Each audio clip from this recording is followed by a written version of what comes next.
ഈശോമിശിഹായ്ക്ക് സ്തുതിയായിരിക്കട്ടെ. ഹല്ലേലൂയ. ഈ ദിവസങ്ങളിൽ ആഗോള സഭയിലുള്ളതായ ഒരു വലിയ എക്കോ ആണ്, പ്രതിധ്വനിയാണ്. പാരമ്പര്യങ്ങളെ മുറുകെ പിടിച്ചുകൊണ്ട് കാലോചിതമായ മാറ്റം വരുത്തിക്കൊണ്ട് പോകണം എന്നുള്ളത്. ഇത് നമ്മൾ വളരെ വ്യക്തമായും കൃത്യമായും വസ്തുനിഷ്ഠമായും ഭാവാനുഗമായിട്ട് മനസ്സിലാക്കേണ്ട ഒരു കാര്യമാണ്. അതെന്തല്ല എന്നുള്ളത് ആദ്യം ഒന്ന് പറയുകയാണെങ്കിൽ, പരമ്പരാഗതമായിട്ടുള്ളതിനെ എല്ലാം വലിച്ചെറിഞ്ഞിട്ട് തോന്നുന്നത് പോലെ പോകുന്നതല്ല ഈ കാലോചിതമായ മാറ്റം എന്ന് പറയുന്നത്. ഒരു ചെറിയ ഉദാഹരണം വ്യക്തമായിട്ട് പറഞ്ഞാൽ, ദേവാലയങ്ങളിലേക്ക് ആരാധനയ്ക്കായിട്ട് വിശുദ്ധ കുർബാനയ്ക്കായിട്ട് വരുമ്പോൾ ഭക്തിയും വിശ്വാസവും ജ്വലിപ്പിക്കുന്ന അതിന് ചേർന്ന വസ്ത്രങ്ങൾ അണിഞ്ഞുകൊണ്ട് വരിക, അതെ, അതാണ് അതിൻ്റെ ശരിയായ കാഴ്ചപ്പാട്. ഇനി പാരമ്പര്യങ്ങളെ മുറുകെ പിടിച്ച് കാലാനുസൃതമായ മാറ്റം വേണം എന്ന് പറയുമ്പോൾ ഇവിടെ എന്താണ് പാരമ്പര്യം എന്നുള്ളത് ആദ്യം തന്നെ നമ്മൾ വ്യക്തമായിട്ട് മനസ്സിലാക്കണം. അതിനു മുമ്പ് ആദ്യം അവസാനം പറയാനുള്ള ഒരു പ്രധാനപ്പെട്ട കാര്യം, രണ്ടാം വത്തിക്കാൻ കൗൺസിലിന്റെ പ്രബോധനം അനുസരിച്ച് ദൈവാവിഷ്കരണത്തെ കുറിച്ചുള്ള ഡിക്രിയിൽ രണ്ടാം വത്തിക്കാൻ കൗൺസിൽ വളരെ വ്യക്തമായിട്ട് പറയുന്നുണ്ട്, പാരമ്പര്യങ്ങൾ വിശുദ്ധ ഗ്രന്ഥത്തിന് തുല്യമാണ്.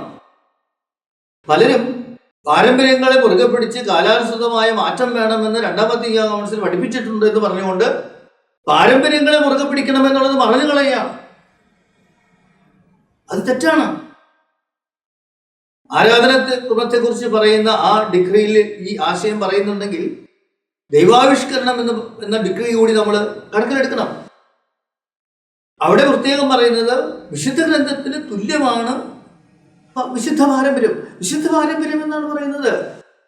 അതിൻ്റെ ഒരു ആരാധനാക്രമപരമായ പ്രകടനമാണ് നമ്മൾ ദേവാലയങ്ങളിൽ ക്രമീകരിക്കുന്നത്. ബലിപീഠത്തെങ്കിൽ ഒരു ഭാഗത്ത് വിശുദ്ധ ഗ്രന്ഥവും ബലിപീഠത്തിന്റെ ഒരു ഭാഗത്ത് മാർത്തോമാ കുരിശും വയ്ക്കുന്നു. കാരണം മാർത്തോമാ കുരിശ് പാരമ്പര്യത്തിന്റെ അടയാളമാണ്. വിശുദ്ധ ഗ്രന്ഥം ഈശോയുടെ പ്രത്യേകമായ സാന്നിധ്യത്തിന്റെ അടയാളമാണ്. അങ്ങനെ വിശുദ്ധ ഗ്രന്ഥവും പാരമ്പര്യവും തുല്യമാണെന്നുള്ളതായ കാഴ്ചപ്പാടാണുള്ളത്. പ്രൊട്ടസ്റ്റന്റ് വിപ്ലവത്തെ കാലത്ത് പാരമ്പര്യത്തെ നിഷേധിച്ചു, വചനം മാത്രം മതി എന്ന് പറഞ്ഞു. അവിടെയാണ് തെറ്റുപറ്റിയത്. ഇന്നും ആ ചിന്താഗതി കത്തോലിക്കരുടെ ഇടയിലേക്ക് വന്നിട്ടുണ്ട്. വചനം മാത്രം മതി, വചനം മാത്രം മതി എന്നുള്ളത്. അത് തെറ്റാണ്. കാരണം നമ്മൾ വളരെ ലളിതമായിട്ട് ചിന്തിച്ചാൽ, വചനമാണോ ആദ്യം ഉണ്ടായത്, പാരമ്പര്യമാണോ ആദ്യം ഉണ്ടായത്, അല്ലെങ്കിൽ സഭയാണോ ആദ്യം ഉണ്ടായത്, തിരുവചനമാണോ ആദ്യം ഉണ്ടായത്? ഇത് പെട്ടെന്ന് മനസ്സിലാക്കാവുന്നതേ ഉള്ളൂ. തിരുവചനം എഴുതപ്പെട്ടതിന് ശേഷമല്ല സഭ ഉണ്ടായിട്ടുള്ളത്. മറിച്ച് വിശ്വാസികൾ വിശ്വസിച്ചപ്പോൾ അത് തലമുറകളിലേക്ക് പകർന്നു നൽകിയപ്പോൾ പിന്നീട് എഴുതപ്പെട്ടതാണ് തിരുവചനം. അതിൻ്റെ ഏറ്റവും നല്ല ഉദാഹരണം പറഞ്ഞാൽ, പഞ്ചഗ്രന്ഥയിൽ പ്രപഞ്ച സൃഷ്ടിയെക്കുറിച്ച് പറയുന്നുണ്ട്, മനുഷ്യ സൃഷ്ടിയെക്കുറിച്ച് പറയുന്നുണ്ട്, അബ്രാഹത്തിന്റെ സംഭവങ്ങൾ പറയുന്നുണ്ട്. ഇതെല്ലാം എഴുതി വെച്ചിട്ടാണോ സംഭവിച്ചത്? അബ്രാഹത്തോട് ദൈവം മകനെ ബലിയർപ്പിക്കാൻ പറഞ്ഞപ്പോൾ അബ്രാഹാം അത് അനുസരിച്ചു. അത് എഴുതി വെച്ച് വചനം വായിച്ചിട്ടാണോ? അല്ലല്ല. ആ സംഭവങ്ങളൊക്കെ നടന്ന് പിന്നീട് ഒരുപക്ഷെ തലമുറകൾ കടന്നുപോയതിനു ശേഷമാണ് പരമ്പരാഗതമായി തലമുറകളിലേക്ക് അത് വാമൊഴിയായിട്ട് പകർന്നു നൽകിയത്, പിന്നീട് വരമൊഴിയായിട്ട് എഴുതപ്പെട്ടതായിട്ട് നമ്മൾ കാണുന്നത്. അതുകൊണ്ടാണ് ഞാൻ പറയുക, ആദ്യം ഉണ്ടായത് പാരമ്പര്യമാണ്, പിന്നീടാണ് അത് എഴുതപ്പെട്ടത്. അതുകൊണ്ട് വചനവും പാരമ്പര്യവും തുല്യമാണ് എന്നുള്ളത് നമുക്ക് വ്യക്തമായിട്ട് ഉൾക്കൊള്ളാനായിട്ട് സാധിക്കട്ടെ. വേറൊരു രീതിയിൽ പറഞ്ഞാൽ, നമ്മളിപ്പോൾ ഒരാളുടെ ജീവചരിത്രം എഴുതുമ്പോൾ കുറച്ച് കാര്യങ്ങളെ എഴുതുകയുള്ളൂ. എഴുതപ്പെടാത്ത പല കാര്യങ്ങളും വ്യക്തികളിലൂടെ പരമ്പരാഗതമായി തന്നെ വാമൊഴിയായിട്ട് കൈമാറി വരുന്നുണ്ട്. ആ പാരമ്പര്യമാണ് പിന്നീട് എഴുതപ്പെട്ടതിനെ മനസ്സിലാക്കാനായിട്ട് സാധിക്കുന്നത്. ഒരു ലളിതമായ ഉദാഹരണം പറയുമ്പോൾ, അൽഫോൻസമ്മ വിശുദ്ധയായിരുന്നു എന്ന സംഭവം പരമ്പരാഗതമായി കുട്ടികൾ സിമിത്തേരിയിൽ പോയി പ്രാർത്ഥിച്ചു, പിന്നെ മറ്റുള്ളവർ പ്രാർത്ഥിക്കാൻ തുടങ്ങി. അങ്ങനെ അത്ഭുതങ്ങൾ നടന്നു, രോഗശാന്തികൾ നടന്നു. അങ്ങനെയാണ് പിന്നീട് എല്ലാവരും അറിയുന്നതും അത് എഴുതപ്പെടുന്നതും ഒക്കെ. അപ്പോൾ പാരമ്പര്യമാണ് ആദ്യം ഉണ്ടായിട്ടുള്ളതെന്നും പാരമ്പര്യവും വചനത്തോളം ഉന്നതമാണെന്നും രണ്ടാം വത്തിക്കാൻ കൗൺസിൽ തന്നെ പഠിപ്പിക്കുന്നത് ഉൾക്കൊള്ളാനായിട്ട് സാധിക്കട്ടെ. ഇവിടെ ഒരു കാര്യം കൂടി ഇന്ന് കത്തോലിക്കരുടെ ഇടയിൽ സംഭവിച്ചു പോകുന്നതായിട്ട് കാണാൻ സാധിക്കും. അതായത് ഒരുതരം പ്രൊട്ടസ്റ്റന്റ് ചിന്താഗതി. പ്രൊട്ടസ്റ്റന്റ് ചിന്താഗതി എന്താണ്? ബൈബിളിലെ ഏതെങ്കിലും ഒരു വചനം എടുത്തുകൊണ്ട് അതിനെ പൊലിപ്പിച്ച് കാണിച്ച് ചോദ്യങ്ങൾ ചോദിക്കുക, ബൈബിൾ കൊള്ളുകയില്ല എന്നൊക്കെ പറയുന്ന അത് അങ്ങനെ പോകുന്ന ഒരു പ്രവണത. ഞാനതിന് ഒരു ഏറ്റവും ലളിതമായ ഉദാഹരണം പറഞ്ഞാൽ, പലരും ചോദിക്കുന്ന ഒരു ചോദ്യമാണ്, ആവേൽ കായേലിനെ കൊന്നു, പിന്നെ ആവേൽ മാത്രമേ ഉള്ളൂ, പിന്നെ ആവേലിനെ അവിടുന്ന് പെണ്ണ് കിട്ടി. ഇത് ബൈബിള് നേരെ ചുവ വായിക്കാത്തത് കൊണ്ടാണ്. വിവാഹം കഴിച്ച് മക്കളുണ്ടാകണമെന്ന് പറഞ്ഞപ്പോഴും ഒരാൾ ചോദിച്ചു, ആദത്തിനും ഹവ്വായ്ക്ക് പോലും 2 ആൺപിള്ളേരും ഉണ്ടായിരുന്നു, അതിൽ കൂടുതൽ വേണോ അച്ഛാന്ന് ചോദിച്ചു. ബൈബിൾ വായിച്ചിട്ടില്ല, നേരെ ചുവ ബൈബിൾ പോലും വായിച്ചിട്ടില്ല. ആദത്തിനും ഹവ്വായ്ക്കും ആദം ഹവ്വ 900 വയസ്സ് വരെ ജീവിച്ചെന്നും മക്കളുണ്ടായെന്നും ഒക്കെ എഴുതപ്പെട്ടിട്ടുണ്ട്. അപ്പൊ ദൈവം ആദത്തെ ഹവ്വായെ സൃഷ്ടിച്ചു എന്നൊക്കെ പറയുമ്പോൾ അതിൻ്റെ ആത്മീയമായ സന്ദേശത്തിനാണ് നമ്മൾ പ്രാധാന്യം കൊടുക്കേണ്ടത്. മാത്രമല്ല, കായൻ കർഷകനായിരുന്നു എന്ന് പറയുമ്പോൾ കായൻ മാത്രമേ, ആദവും ഹവ്വായും കായനും ആവേലും മാത്രമാണ് ഉണ്ടായിരുന്നതെങ്കിൽ കായൻ ആർക്ക് വേണ്ടിയാണ് കൃഷി ചെയ്യുന്നത്?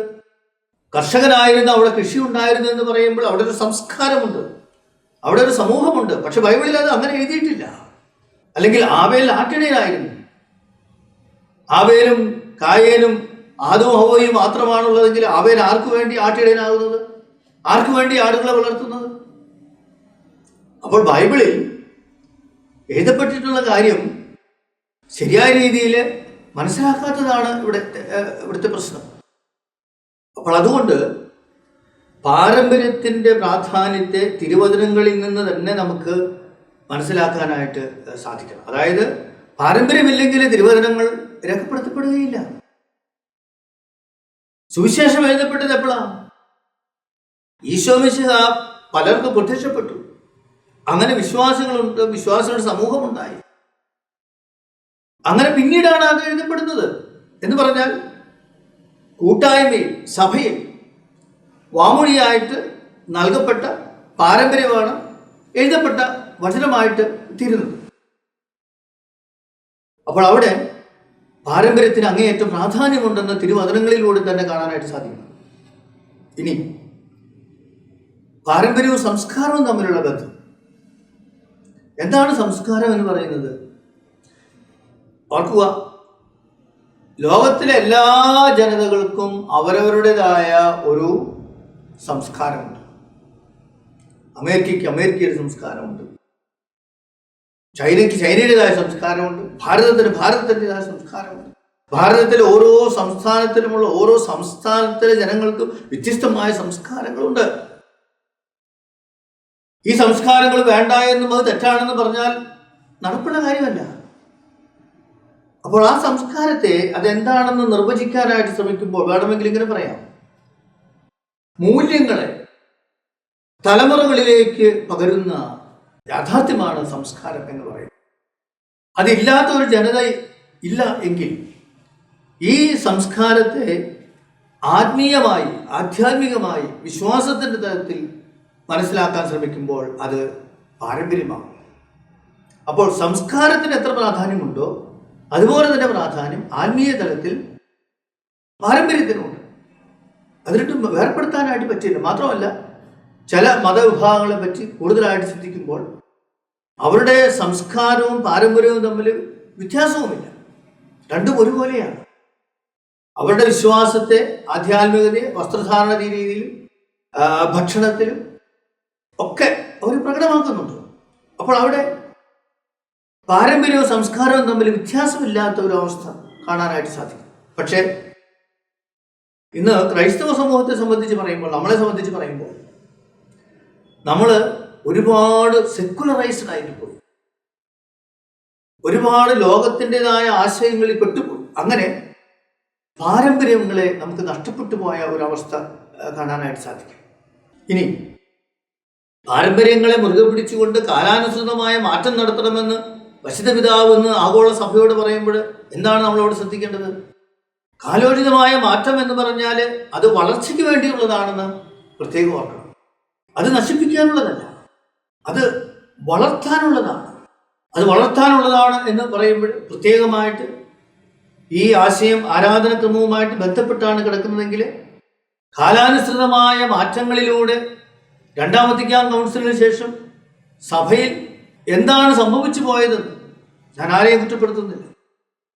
കാലാനുസൃതമായ മാറ്റം എന്ന പേരിൽ ആരാധനക്രമത്തിലെ എന്താണ് സംഭവിച്ചു പോയതെന്ന് മനസ്സിലാക്കാൻ വിശുദ്ധ ജോൺ പോൾ രണ്ടാമൻ മാർപ്പാപ്പയുടെ സഭയും പരിശുദ്ധ കുർബാനയും എന്ന ചാക്രി ലേഖനത്തിലെ 10ാമത്തെ നമ്പർ ഞാൻ കടമെടുക്കുകയാണ്. എൻ്റെ വ്യക്തിപരമായ അഭിപ്രായമല്ല ഞാനിവിടെ പറയുന്നത്. ജോൺ പോൾ രണ്ടാമൻ മാർപ്പാപ്പ ആഗോള സഭയോട് ഔദ്യോഗികമായിട്ട് പഠിപ്പിക്കുന്ന കാര്യമാണ്. അവിടെ പറയുന്നത് എന്താണ്? ചുരുക്കുന്ന പ്രവണത വളർന്നു വന്നു. ഇംഗ്ലീഷിൽ പറയുക extremely reductive understanding of the literacy. അത് പച്ച മലയാളത്തിൽ ചുരുക്കി പറയുമ്പോൾ ഞാൻ പറയാം അത് ചുരുക്കോളജിയാണ്. ഇത് കാലാനുസൃതമായ നശീകരണമാണ്, മാറ്റമല്ല. കാലാനുസൃതമായ മാറ്റം എന്ന് പറയുമ്പോൾ വളർച്ചയാണ്. ലളിതമായ ഉദാഹരണം പറയുമ്പോൾ നമ്മൾ പണ്ട് ഉപയോഗിച്ചിരുന്ന ഫോൺ ഇന്നോ എല്ലാവരുടെ കയ്യിലും മൊബൈലുണ്ടല്ലോ, അത് വളർച്ചയാണ്. അല്ലെങ്കിൽ വാഹനങ്ങൾ, ഒരു കാലത്ത് കാളവണ്ടിയും കുതിരവണ്ടിയും ഉണ്ടായിരുന്നെങ്കിൽ ഇന്നോ അതൊന്നും വിശദീകരിച്ച് പറയേണ്ട കാര്യമില്ലല്ലോ. ഇവിടെ ഈ കാലാനുസൃതമായ മാറ്റം എന്ന് പറയുന്നത് വളർച്ചയായിട്ട് വരണം, ചുരുക്കുന്നതല്ല. ജോൺ പോൾ രണ്ടാമൻ മാർപ്പാപ്പ ചാക്രി ലേഖനത്തിൽ ചുരുക്കുന്ന പ്രവണതയുണ്ട് എന്ന് പറഞ്ഞിട്ട് തുറന്നു പറയുന്നുണ്ട്. അത് പ്രത്യേകമായിട്ട് വന്നത് പരിശുദ്ധ കുർബാനയുടെ ബലി ചൈതന്യം കളഞ്ഞ് അതിനെ വെറും വിരുന്നാക്കി മാറ്റി. ഈ ആശയം ഞാൻ മറ്റ് പല പ്രസംഗങ്ങളിൽ ഞാൻ പറഞ്ഞിട്ടുണ്ട്. ആവർത്തിക്കുന്നതിലും എനിക്ക് സന്തോഷമേ ഉള്ളൂ. ഇത് തെറ്റിദ്ധരുത്താൻ സാധിക്കട്ടെ. പുരോഗമനപരമായ ചിന്താഗതികളിൽ പെട്ടുകൊണ്ട് പാരമ്പര്യങ്ങൾ ഇല്ലാതാക്കണമെന്ന് പറഞ്ഞുകൊണ്ട് ആരാധനക്രമത്തിൽ സംഭവിച്ചു പോയിട്ടുള്ള വലിയ തെറ്റിദ്ധരുത്തിക്കൊണ്ട് ശരിയായ രീതിയിൽ മുന്നോട്ട് പോകാനായിട്ട് നമുക്ക് സാധിക്കണം. അപ്പോൾ വിശുദ്ധ ജോൺ പോൾ രണ്ടാമൻ മാർപ്പാപ്പ പറയുന്നത് പുരോഗമനത്തിന്റെ പേരിൽ കുർബാന ബലിയാണെന്നുള്ള ആശയം കളഞ്ഞു കുളിച്ചു. അങ്ങനെയാണ് ജനാഭിമുഖ ബലിയർപ്പണത്തിന് പ്രാധാന്യം കിട്ടുന്നത്. കാലാനുസൃതമായ മാറ്റം ജനാഭിമുഖ ബലിയർപ്പണമല്ല എന്ന് പറഞ്ഞാൽ ബലി ചൈതന്യം ഇല്ലാതാക്കുന്നുള്ളത് മാത്രമല്ല, മധുബഹായിലേക്ക് പുരോഹിതന്റെ നേതൃത്വത്തിൽ എല്ലാവരും തിരിഞ്ഞു നിൽക്കുക എന്ന് പറഞ്ഞാൽ അതിന്റെ അർത്ഥം സ്വർഗത്തിലേക്ക് നോക്കുക എന്നുള്ളതാണ്. ഇന്നത്തെ മനുഷ്യന്റെ സ്വർഗത്തിൽ വിശ്വാസം നഷ്ടപ്പെട്ടെങ്കിൽ കാലാനുസൃതമായ മാറ്റം എന്ന് പറയുന്നത് എന്താ? സ്വർഗത്തിലേക്ക് അവൻ നോക്കണം. അതാണ് കാലാനുസൃതമായ മാറ്റം. അല്ലാതെ വിശ്വാസം നഷ്ടപ്പെട്ടു എന്ന് പറഞ്ഞുകൊണ്ട് അടയാളങ്ങളും പ്രതീകങ്ങളും ഇല്ലാതാക്കുന്നതല്ല. ഇന്ന് എല്ലാവരും പറയുന്ന കാര്യമാണ് മനുഷ്യന് വിശ്വാസം നഷ്ടപ്പെട്ടു, വിശ്വാസം കുറഞ്ഞു പോകുന്നു. വിശ്വാസം നഷ്ടപ്പെടുന്നുണ്ടെങ്കിൽ കാലാനുസൃതമായ മാറ്റം എന്ന് പറയുന്നത് വിശ്വാസം കുർബാന ഉപേക്ഷിക്കുക എന്നുള്ളതല്ല. കുർബാനയിലെങ്കിലും വിശ്വാസികൾ ഒരുമിച്ച് കൂടുമ്പോൾ പരിശുദ്ധ കുർബാനയിലെങ്കിലും വിശ്വാസ പ്രമാണം ചൊല്ലുക, അങ്ങനെ വിശ്വാസ രഹസ്യങ്ങളിലേക്ക് പ്രവേശിക്കുക. അതാണ് കാലാനുസൃതമായ മാറ്റം എന്ന് പറയുന്നത്, ശരിയായ മാറ്റം. പക്ഷെ അത് നശിപ്പിക്കലാണ്. ഇന്നത്തെ മനുഷ്യന് പ്രാർത്ഥിക്കാൻ സമയമില്ല എന്ന് പലരും പറയും. എങ്കിൽ കാലാനുസൃതമായ മാറ്റം എന്താണ്? അവൻ കൂടുതൽ പ്രാർത്ഥിക്കണം, പരിശുദ്ധ കുർബാനയ്ക്ക് അർഹമായ സമയം കൊടുക്കണം, ജാമപ്രാർത്ഥനകൾക്ക് സമയം കൊടുക്കണം, കൂടുതലായിട്ട് പ്രാർത്ഥിക്കുക. 1 മണിക്കൂറെങ്കിലും എന്ന് കർത്താവ് പറഞ്ഞത് കാലാനുസൃതമല്ലെന്ന് പറയാൻ നമ്മൾ ആരാ? സത്യത്തിൽ ഇന്നത്തെ മനുഷ്യന് പ്രാർത്ഥിക്കാനായിട്ട് കൂടുതൽ സമയമില്ലേ? ഇനി ഇന്നത്തെ കാലം അന്നത്തെ കാലം അതൊന്നും അല്ലല്ലോ ഇവിടുത്തെ വിഷയം. അടിസ്ഥാന തത്വം എന്താണ്? സമ്പന്നനാണെങ്കിലും പാവപ്പെട്ടവനാണെങ്കിലും അമേരിക്കക്കാരനാണെങ്കിലും അട്ടപ്പാടിക്കാരനാണെങ്കിലും ആസ്ട്രേലിയക്കാരനാണെങ്കിലും ആഫ്രിക്കക്കാരനാണെങ്കിലും ആരായാലും ശരി, അവൻ ദൈവത്തിന് അർഹമായ മഹത്വം നൽകണം, ദൈവത്തിന് അർഹമായ പ്രാധാന്യം നൽകണം, ദൈവത്തിന് അർഹമായ സമയം നൽകണം, ദൈവത്തിന് അർഹമായ ആരാധന നൽകണം. അപ്പോൾ ഇന്നത്തെ മനുഷ്യനെ പ്രാർത്ഥിക്കാനുള്ള ബോധം നഷ്ടപ്പെട്ടിട്ടുണ്ടെന്ന് പറഞ്ഞുകൊണ്ട് പ്രാർത്ഥനകളെ ചുരുക്കുക എന്നുള്ളതല്ല. 1 മണിക്കൂറെങ്കിലും എന്ന് പറയുന്നതിന് ചുരുക്കി അരമണിക്കൂർ പരിപാടികൾ ഉണ്ടാക്കുന്നതല്ല പുരോഗമനം, കാലോചിതമായ മാറ്റം എന്ന് പറയുന്നത്. ഇവിടെ സംഭവിക്കേണ്ടത് വളർച്ചയാണ്. ഇവിടെ ഒരു കാര്യം കൂടി, പാരമ്പര്യങ്ങളെ മുറുകെ പിടിച്ചുകൊണ്ട് കാലത്തിന്റെ വെല്ലുവിളി സ്വീകരിച്ചുകൊണ്ട് മാറ്റങ്ങൾക്ക് തയ്യാറാവുക എന്ന് പറയുമ്പോൾ ഇന്ന് കുടുംബങ്ങൾ തകർന്നു കിടക്കുന്ന ഒരു അവസ്ഥയുണ്ട്, എല്ലാവർക്കും അറിയാം. അത് നഷ്ടപ്പെട്ടു പോയ പാരമ്പര്യമാണ്. ആ പാരമ്പര്യത്തെ വീണ്ടെടുക്കണം. കുടുംബങ്ങളിൽ മക്കളുണ്ടാകണം. അതും എൻ്റെ വ്യക്തിപരമായ ആശയമല്ല. ഫ്രാൻസിസ് മാർപ്പാപ്പ 2025 ഈശോയുടെ ജനനത്തിന്റെ ജൂബിലിയോടനുബന്ധിച്ച് എഴുതിയ പ്രത്യാശ നമ്മളെ നിരാശരാക്കുന്നില്ല എന്ന അപ്പസ്തോലിക കത്തിലെ 9ാമത്തെ നമ്പറിൽ കൃത്യമായിട്ട് പറയുന്നുണ്ട്, കുടുംബങ്ങളെ വീണ്ടെടുക്കുവാനായിട്ട് സാധിക്കണം. പാരമ്പര്യങ്ങളെ മുറുകെ പിടിച്ചുകൊണ്ട് കാലോചിതമായ മാറ്റം എന്നുള്ളതിന് വളരെ നല്ലൊരു ഉദാഹരണമാണ് ജപമാല ഭക്തിയിൽ നമ്മൾ കാണുന്നത്. വിശുദ്ധ ജോൺ പോൾ രണ്ടാമൻ മാർപ്പാപ്പയാണ് 2003 ജപമാല വർഷം ആഘോഷിക്കപ്പെട്ടപ്പോൾ ജപമാലയുടെ നീളം കൂട്ടിയത്. ഇന്നത്തെ മനുഷ്യന് പ്രാർത്ഥിക്കാൻ സമയമില്ല എന്ന് പറഞ്ഞുകൊണ്ട് ജപമാലയെ ചുരുക്കിയില്ല. പ്രകാശത്തിന്റെ രഹസ്യങ്ങൾ കൂട്ടിച്ചേർത്തു. എന്ന് പറഞ്ഞാൽ സന്തോഷ രഹസ്യങ്ങൾ, ദുഃഖത്തിന്റെ രഹസ്യങ്ങൾ, മഹിമയുടെ രഹസ്യങ്ങൾ. അവിടെ ഈശോയുടെ പരസ്യജീവിതം വരുന്നില്ല. അതുകൊണ്ട് പരസ്യജീവിത രഹസ്യങ്ങളെ കൂടി കൂട്ടിച്ചേർത്തുകൊണ്ട് വിശുദ്ധ ജോൺ പോൾ രണ്ടാമൻ മാർപ്പാപ്പ പ്രകാശത്തിന്റെ രഹസ്യങ്ങൾ കൂട്ടിച്ചേർത്തുകൊണ്ട് ഇതാ ജപമാലയെ വളർത്തുകയാണ്. അതാണ് പറയുന്നത്, പാരമ്പര്യങ്ങളെ മുറുകെ പിടിച്ചുകൊണ്ട് കാലോചിതമായി പുരോഗമനപരമായ രീതിയിൽ, ക്രിയാത്മകപരമായ രീതിയിൽ, വളർത്തുന്ന രീതിയിലുള്ള മാറ്റങ്ങൾ കൊണ്ടുവരിക. അങ്ങനെയുള്ള മാറ്റങ്ങളാണ് നമുക്ക് വേണ്ടത്. പരിശുദ്ധ കുർബാനയിൽ കാലാനുസൃതമായ മാറ്റമെന്ന് പറയുമ്പോൾ പ്രാർത്ഥനകൾ ഇല്ലാതാക്കുന്നതല്ല. അതിൻ്റെ നല്ലൊരു ഉദാഹരണം പറഞ്ഞാൽ, ഇന്ന് യുദ്ധം തുടരുകയാണെന്ന് നമുക്കറിയാം. സുറമലബാർ കുർബാനയിലുള്ള മനോഹരമായ പ്രാർത്ഥനയാണ് സ്വർഗവാസികളുടെ ആനന്ദവും ഭൂവാസികളുടെ പ്രത്യാശയുമായ മിശിഹായേ. അത് ലോക സമാധാനത്തിന് വേണ്ടിയുള്ള പ്രാർത്ഥനയാണ്.